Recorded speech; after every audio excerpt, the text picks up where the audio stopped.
we love visiting conferences. We know each other, or even not seen in person, but having heard of each other pretty much. And actually, I adore your experience because I guess you have two main um, things which you like is pronunciation and business English, yeah.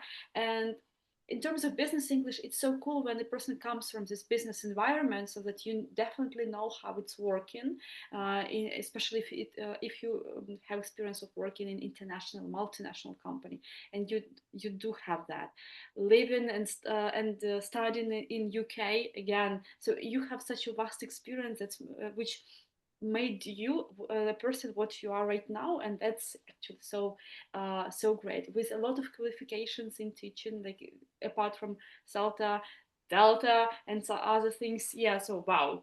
Yeah. Yeah, hopefully. But still great. Hmm. Yeah. Oh. Mhm. Natalie, anything to add? Well, I was trying to remember when I met Tanya. I remember that we met online, but then the first live meeting was at a conference. Yes, again at a conference. So conferences are great for everyone who's here right now and everyone who's watching the recording. Maybe. Go to offline conferences. This is the chance to meet great people. And This then is an order. Yeah, yes, it's an maybe order, we should really. organize one. I'm demanding, do it, because this is a place where you meet people, like-minded colleagues, and then you end up creating things together and joining each other's projects, which is fantastic. Yeah, and yeah, time is amazing. I mean, with the experience she's got, she definitely stands out in the crowd because she was not like just a teacher. She's combining different things. Yeah, and that is really, really good. And overall experience, what's that, like 23 years, 25? Yeah, over 23 years, yes. I look much Yeah. younger. Thank you. Yeah, exactly, Funny, I exactly. So remember when we were going, and actually, that's conferences is not only about meeting at workshops. It's actually a lot of things are happening in between, and when we most were of the things. running. Remember when we were running towards, like we were so enjoying our stay in the airport, so we barely almost missed our flight. Yes, and I remember you shared this. Your daughter presented you with a cup, like witches don't age, something like that. Yeah. True. Yeah. So yeah, just looking at you, when did you start? When you were 5? Thank you. Yeah, but really, and for all of those who are listening, watching, Tanya has an amazing course on British pronunciation. This is a passion we share. It's just Tanya's more into the British accent as a reference. My reference is American accent. But if you're looking, yeah, promotion, but it's more like advice, not promotion. But if you are looking for someone who can help you with British pronunciation, either perfecting your pronunciation or improving listening skills, yeah, the decoding skills, Tanya is the right person to go. She is great. She's Thank awesome. you. Thank you, ladies. I'm blushing now. I'm just like my Tom. Thank you. Hello, everyone. I've been here for some time, yeah, but never had a chance to say hello. Thank you so much for joining this wonderful event. Girls, great idea. I absolutely agree on the fact that we have to go to conferences, and I will be mentioning it in my talk as well, because not only for, well, this is something that's really important for me, the mingling, the meeting, de-virtualizing like we did with you, Natalia, because online is one thing, and I think COVID actually did prepare us for the bigger war, but meeting a person offline in real life, it's different emotions. Then you understand the notes of, the tone of their voice. So everything just matches the energies and the time spent together, and it happens so much quicker, and you really know who's your person, who's not. And then, yes, an opportunity to meet all the stars of ELT. Like on the pre-conference day in Edinburgh, I met Adrian Underhill. I was like, oh my goodness, king Yes. of pronunciation. So, and we had a chat with him and we had pictures with him and we were able, it wasn't just a quick, oh, hello, like, oh, I stood for a second next to a, to a genius, you know, but it was, you know, a profound conversation and he was really aware of what's happening in Ukraine. And this is also another part of the need of Ukrainian educators to go to conferences offline to actually deliver in the first person of how we live here. And this was the huge bit of my presentation at IATEFL Edinburgh conference.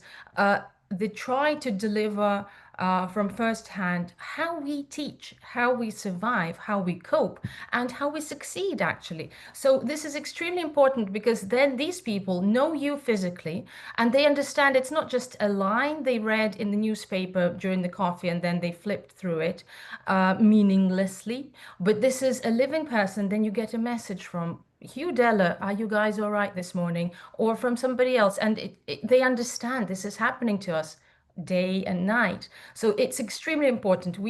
Obviously we cannot outweigh the Russians in numbers. They are bringing to, unfortunately, still bringing to international conferences, but we can be there.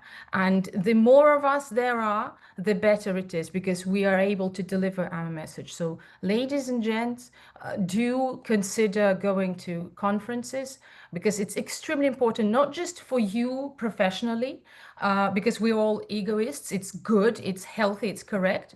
But we are also representing our country and delivering the message is extreme. We can be the weapon in the good sense, you know, supporting our country. So all the methods, use all the methods. Mhm. Okay, Nastasia? shall I then just start or? Yeah, yes, yeah, yes, yeah, Yeah. yes. Okay, okay. Um, thank you, ladies, for introducing me as well. I would like to add, yes, my experience is really huge.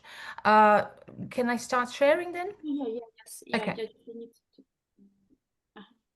Yeah, can you see the screen? You need to. Good. Okay. So my experience is, yes, indeed, really, really huge. It's over 23 years. And I am taking two niches. I specialize in business English. I teach adults only, and I specialize in British English pronunciation. Why British? Because I've lived, worked, and studied in London for 4 years. That's where I got my pronunciation polished up as well. And business English, how it all appeared. I also did a course on teaching business English while in London. I did my CPE there back in 2001. Don't ask.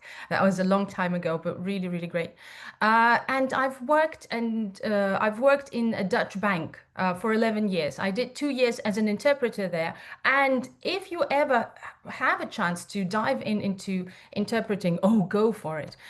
It's extremely useful in, you know, learning the language better and understanding the processes better. So then I did 9 more years as a sales, corporate product sales, corporate banking products. So I actually do know the banking from within, the business processes from within, and it's a great combination when I teach adults who come to me from business, who are top managers, who are entrepreneurs, and they want to improve their presentation skills. They want to be able to deliver messages better. They want to, you know, represent Ukraine in different international floors or events. So I help adults improve both their business English and pronunciation as well. I've created my own British English pronunciation course a couple of years ago. I've been running it ever since, and I teach both the users or learners of English and the teachers. So if you're a teacher, and you've never thought, actually, I could ask you this question, how often do you use teaching pronunciation at your lessons? Do you use it at all? Do you teach pronunciation? So if you could put a plus or a minus in the chat, that would be great. I would understand a little bit more about this. So how confident are you? Are you teaching pronunciation at all? Are you touching on this? I'll have to reduce my screen to see the chat. Oh, good, good. I have some colleagues of mine here. Usually, not often, yes. Usually pronunciation is something people are really afraid of. And I understand that completely. So what I'll start here, I'll go off with my presentation. My message was to deliver the realities of Ukrainian educators during the war times. Obviously, there isn't much new that I would be telling to you when it comes to our daily routine. Unfortunately, it's now routine. We've had the war started over 10 years ago, but over the last 3 years, it's become really horrible. And I have a situation. Probably you had similar situations or you've heard of them. A colleague of mine was giving a lesson to a group of learners online, and they knew that the air alert had started, and one of the learners was in a very dangerous zone at that moment, and he went off the screen. So he just switched off. Uh, Imagine you are that educator. What would you do if you could type a short answer? What could you do? Would you continue with the lesson? Would you stop the lesson? Would you discuss this with your learners? What would your actions be?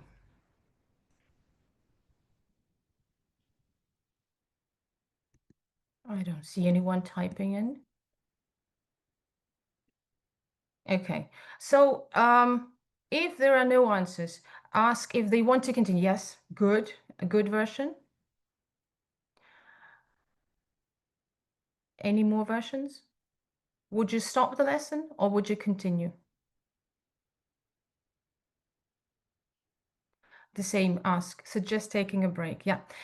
Yeah, thank you. Thank you. Reschedule. Excellent. You know, there are no true answers to that situation because we're all different human beings and we all react differently to various extreme, and this is definitely the extreme situation. Uh, so anything that would work for you and your learners would be okay. This particular lesson did not happen later on. They could not go on with the lesson. They discussed it for a couple of minutes and everyone switched off. They were trying to get in touch with the student and nothing had been working. The story finished positively. The student later, closer to the end of the day, responded. He had like half of the city was in a blackout, so they didn't have electricity and internet. He was alive, everything was good. But this was the only correct thing the teacher could do at the time, and it was good. So we are subjected to extreme conditions, and it's not just the students who suffer, it's also the teachers who suffer. I shouldn't be, probably telling you how many battlefields we have currently, how we survived all the bombings. We had air alert. I'm in Kyiv right now. We had bombings early in the morning today. The blackouts, how we survived them. This is my kids studying at school, and we also had to have our lessons somehow. And it only lasted till the battery of the computer. It's now that we are all smart and we have the generators and all. We are all so traumatized, and our businesses, Ukrainian businesses, also suffer. This was the message that I was also delivering. Yes, we are teachers of English, but we also need to bring this kind of information because, again, it's not just a line in the newspaper. This is my personal picture. I took it. I'm now used to seeing this, but 3 years ago when I took it, it was horrible. Um, so we also, as teachers, deal with our learners who are different kind of profession people. So whether they are internally displaced people or refugees or people who have some family moments, say, related with the war, we as teachers can also be part of all this. There is no family that wasn't touched by the war. So now the businesses also suffer because a lot of people get called into the army.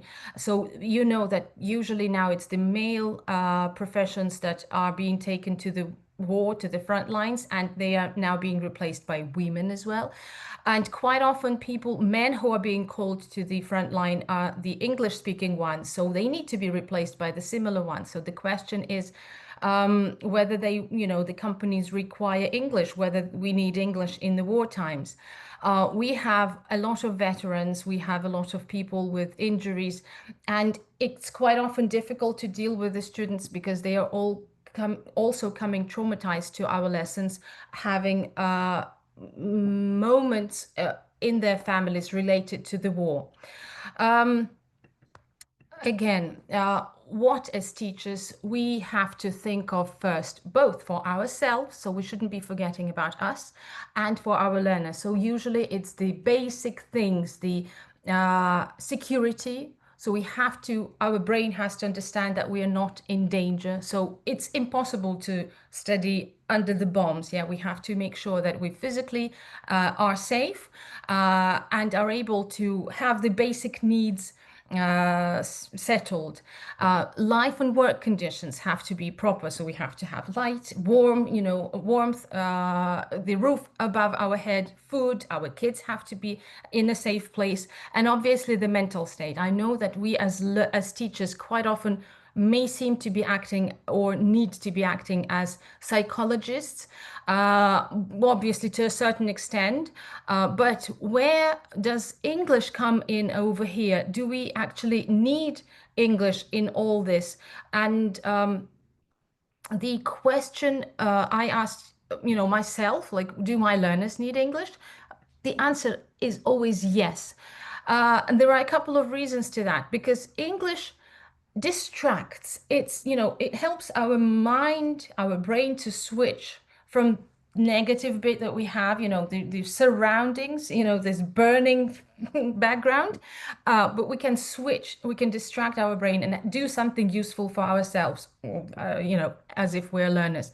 It gives us the sense, it gives us the aims, as strange as it may sound, but if you remember at the very beginning of the full-scale invasion, I was helping out my close friend to evacuate from Kyiv. Her house was being made a spot for the air defense vehicles, and it was horrible. 2 weeks, the first 2 weeks, she was like really shattered, and she was saying she was desperate. She couldn't move, and I told her, okay, you need to, instead of planning the whole trip throughout Europe, you need to take one step at a time. So the art of small steps. And she was really amazed by this comparison, and the plans for the future became unreal for us, right? So it was difficult to prognose what will happen in a week's time. We couldn't know whether we'd survive the night. So I told her, okay, move slowly. And she goes, yes, this really helped her mentally. So the art of small steps, the plans for the future, and that's where English actually steps in.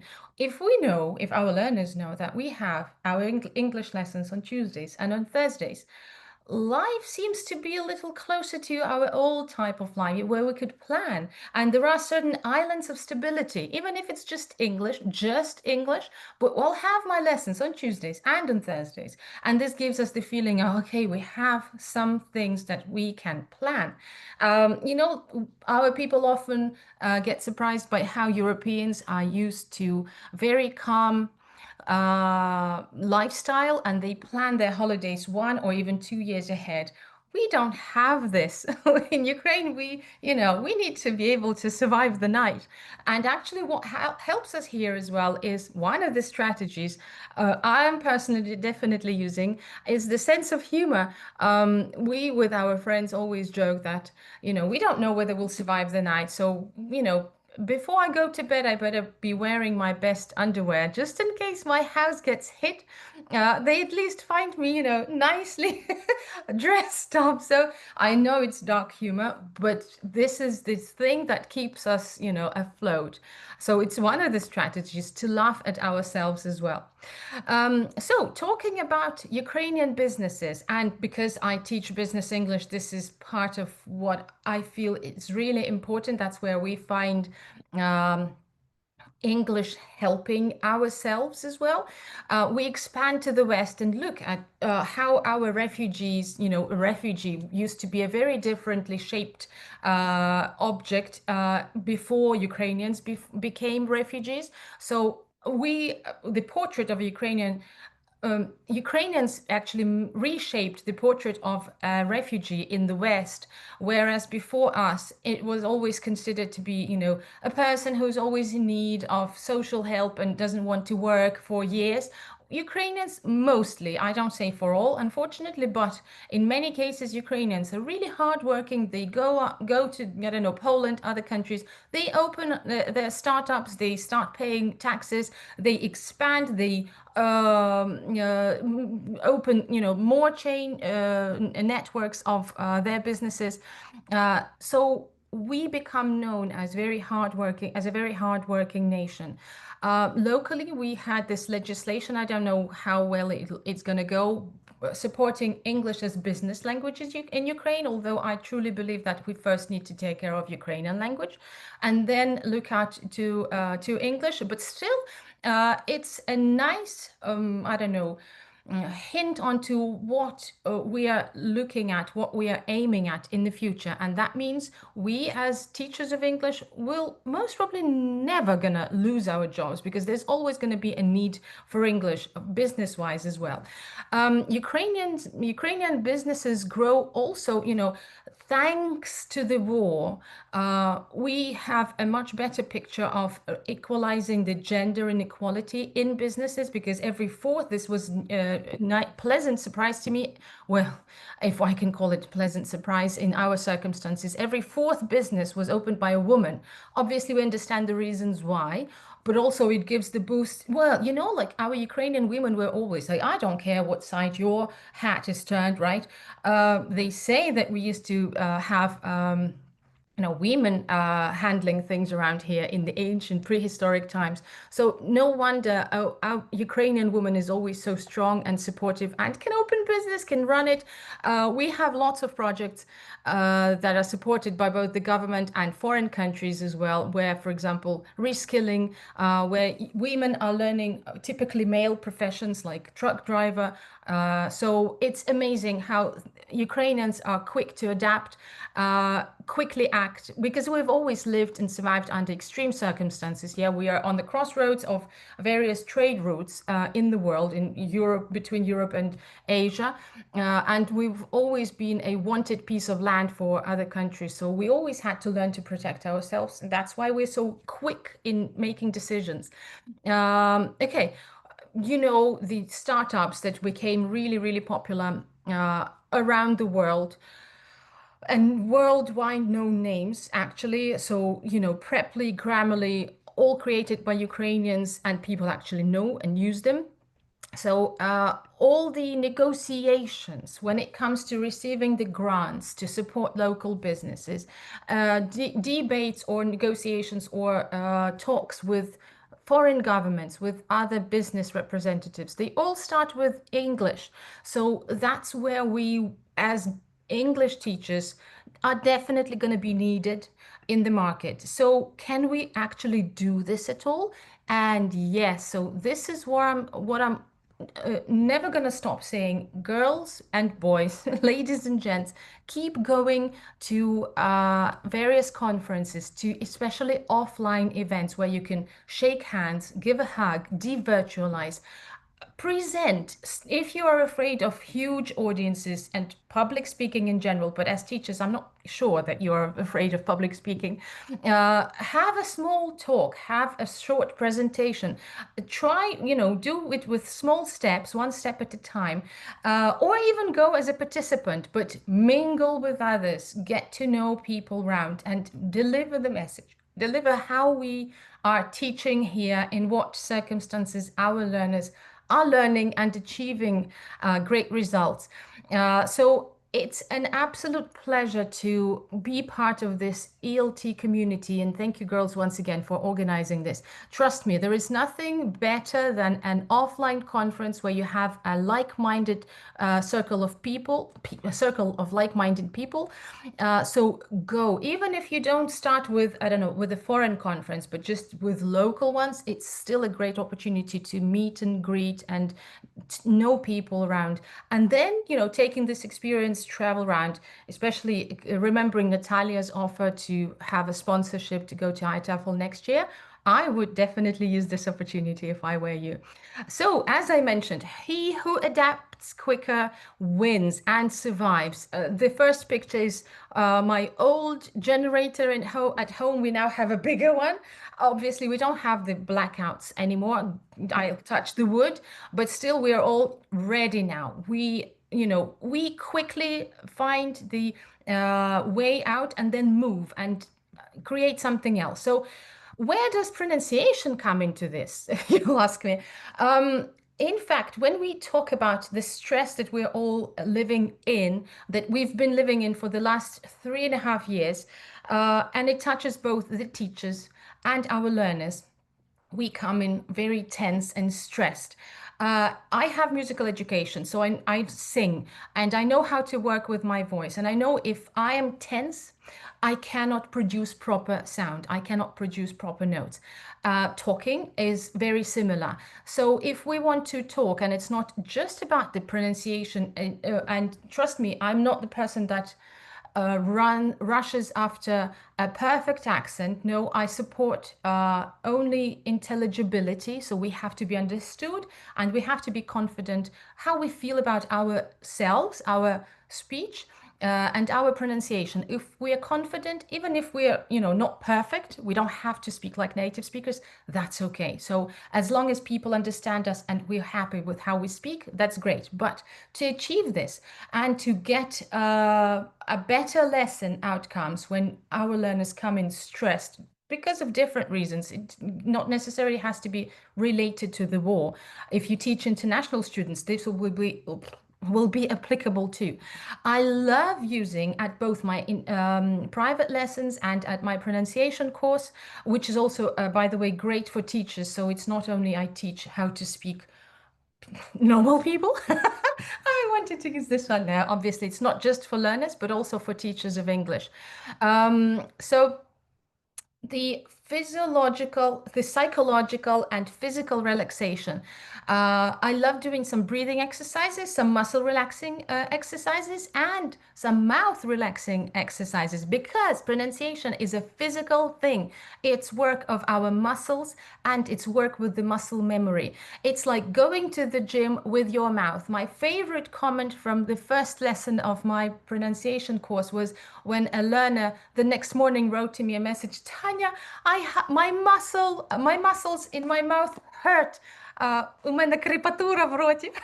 I loved this. I absolutely love this because we need to train our muscle to work differently, slightly differently, because Ukrainian sounds need different muscles to be involved to pronounce Ukrainian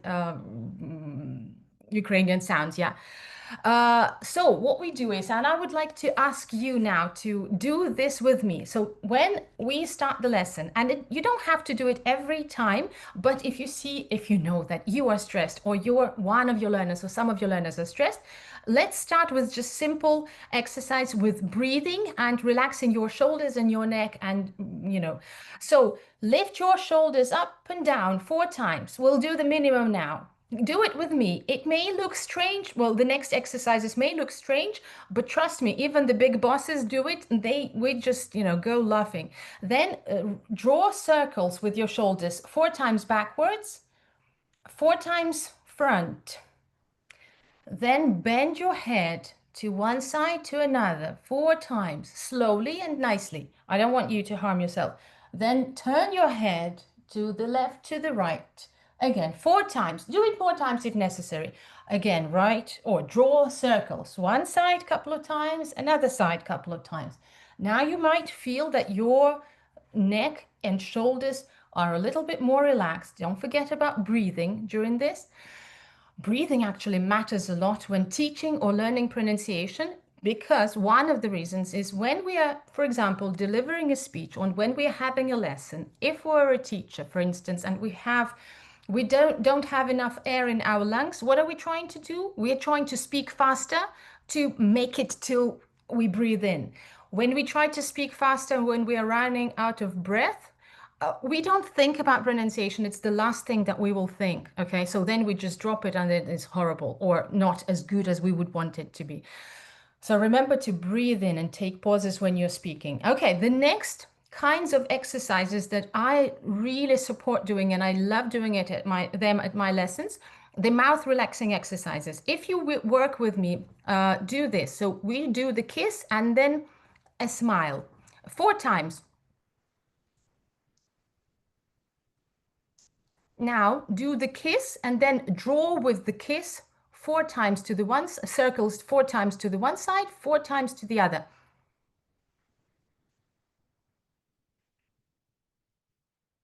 I hope you guys are doing this, because otherwise I will look really funny. Well, I don't mind. I'm practicing, I'm stretching my muscles. Now, close your mouth, and inside your mouth with your tongue, draw a circle. One side 4 times, another side 4 times.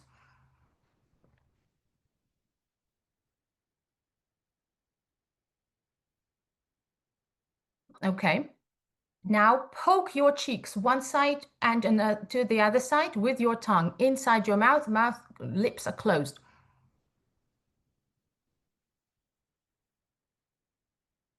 Good. So these types of exercises relax your mouth and the muscles of your mouth. It's like a warming up exercise, and then you're better speaker now. These types of exercises are done by TV presenters, singers, actors, and people who need public speaking. Obviously, it's good to include them in your lessons. Give it a try. Trust me, it's going to be a laugh. So even if a person comes to your lesson with, in a low mood, these exercises will make them feel, funny. So you'll have some good laughs. Okay, micro learning, another strategy that I was using, especially when we had blackouts, when we didn't know whether we would have the electricity or internet, especially at the same time with my learners, we would have mini lessons. So 20 minutes is much easier to find than 60 minutes at the same time, when we don't have our electricity schedules matched. So a mini lesson of up to 20 minutes where you can absolutely do one task, check it and then practice with your student, and then off you go. Obviously, you can have those mini lessons more often than twice a week, but that means you will have to adjust your schedule, and that will be related to my final strategy. What else I'm using as an effective strategy that gives us an opportunity to teach properly during these horrible times is asynchronous learning. It became really popular during the no, not the COVID times, but the blackout times.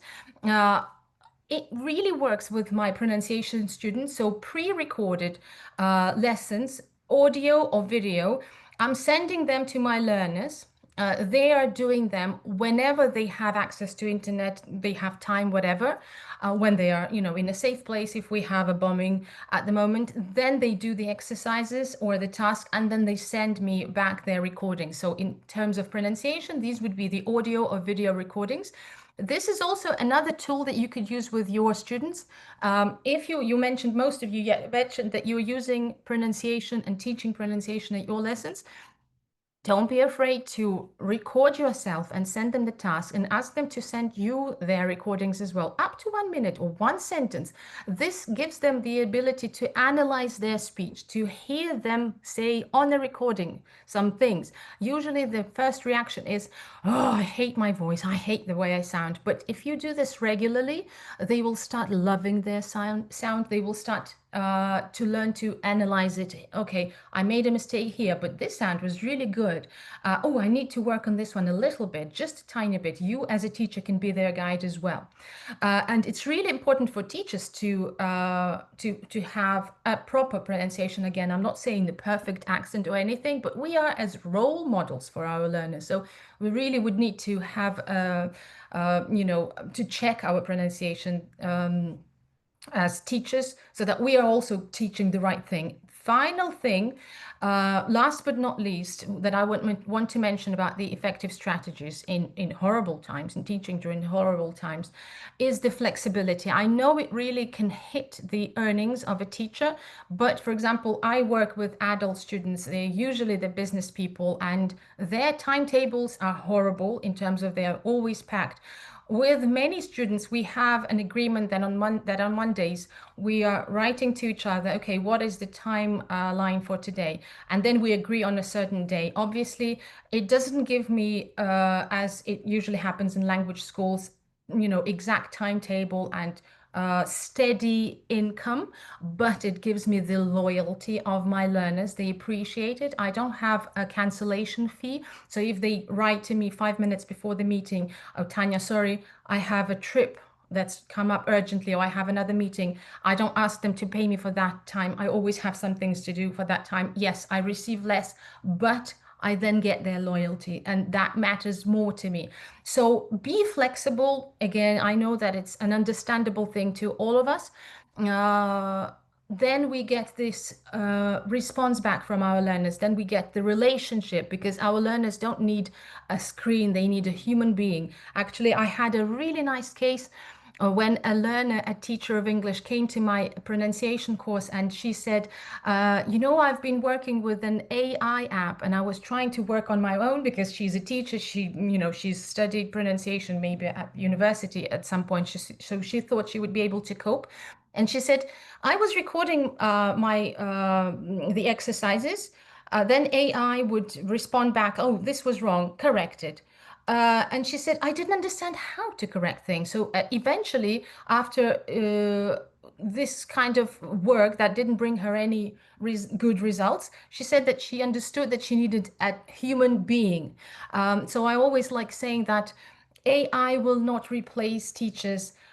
Teachers with AI will replace teachers without it. Yeah. So at any stage, whether you do the pronunciation or you teach general English, we will need to build good, strong relationships with our learners. And it's also done through the exchange of energies that we have. So when we are flexible, we gain their loyalty because their time is really precious. And to sum up, why this is so important to help each other understand how we as educators are unbroken as well. In these horrible times, we still manage to find the strength to teach and to be the light to our learners, um, to bring something stable to our learners' lives. So I encourage you to keep going, to know that you are not alone, to keep having this unbreakable spirit. And if you want to improve your pronunciation, you know where to come. So these are my contact details. I run my pronunciation course. If you as a teacher would like to find out a little bit more about it. I run diagnostic tests, so it doesn't have to be about British English in particular, but if you'd like to know whether your sounds are all okay or something that needs to be changed, I will be looking forward to having you private message me or go to either my website or to my page. And I guess this sums up my presentation. If you have any questions, and I see that in the chat box we have something. Our learners don't need a screen, they need a human being. Yes, exactly. Yeah. So if you have any more questions, ladies and gents, I will be happy to answer.